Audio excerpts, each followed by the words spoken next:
Thank you for watching me on YouTube. As always, I talk about an issue that's personal or I talk about things that's involved in the community.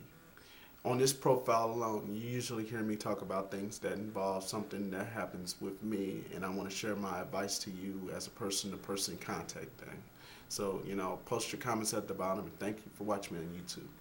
And as always, I want to dedicate these videos to people who lost their lives. I want to start first with the young man who jumped off the Empire State Building. He was a 21-year-old student. His name was Cameron Dabaghi. I don't know what happened, but I know from what the news wires are reporting that the young man had jumped off the Empire State Building. This is making it in less than 30 years that another person had jumped off that major building in New York City. Also, with Yale in mind, I want to also pay my condolences to the family of Annie Lay.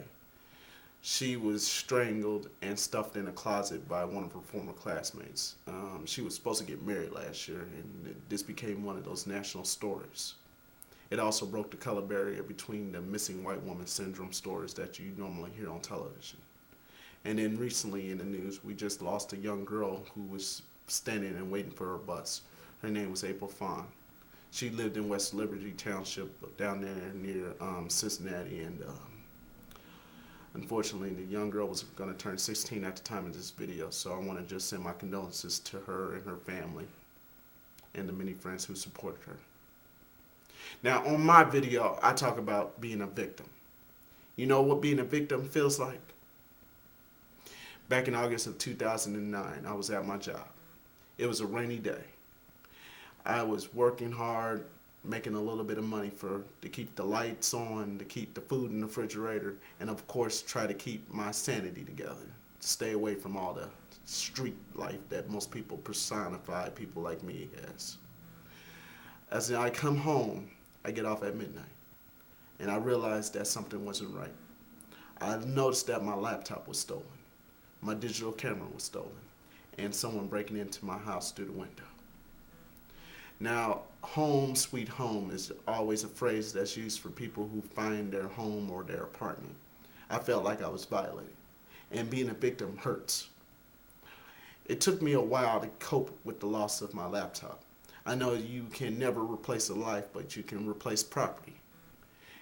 To millions of Americans who have been burglarized by these young thugs who go around breaking into people's places, stealing laptops, stealing GPS trackers, or stealing CDs and DVDs.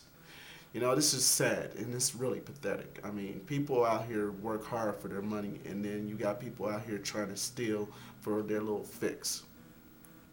Now, I realize that having a laptop out here is kind of like having one little candy and a kid just picks it up and walks right out the store.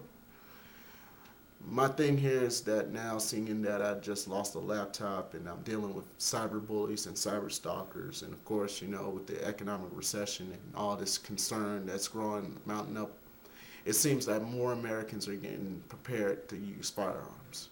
In the state of Ohio, you have a concealed carry law. In places of business, some Americans are licensed to carry concealed weapons. I, for one, am a concealed carry citizen. I can carry it into places of venue. Unfortunately, you can't bring it into government buildings, schools, or anything that's a government institution like a bank or a post office. You can't bring them in there.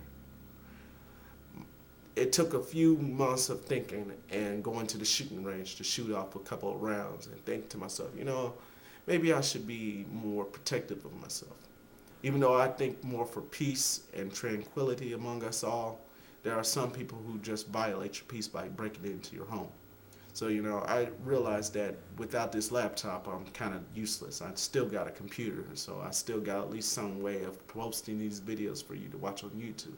But unfortunately, to the person who stole my laptop, I'm going to be clear. You steal from me, someone will steal from you. That's just as simple as it goes.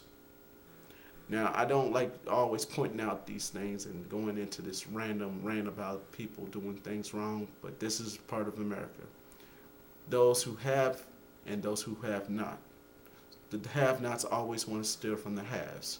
And then when the haves have, they just keep building up more anger towards the have-nots.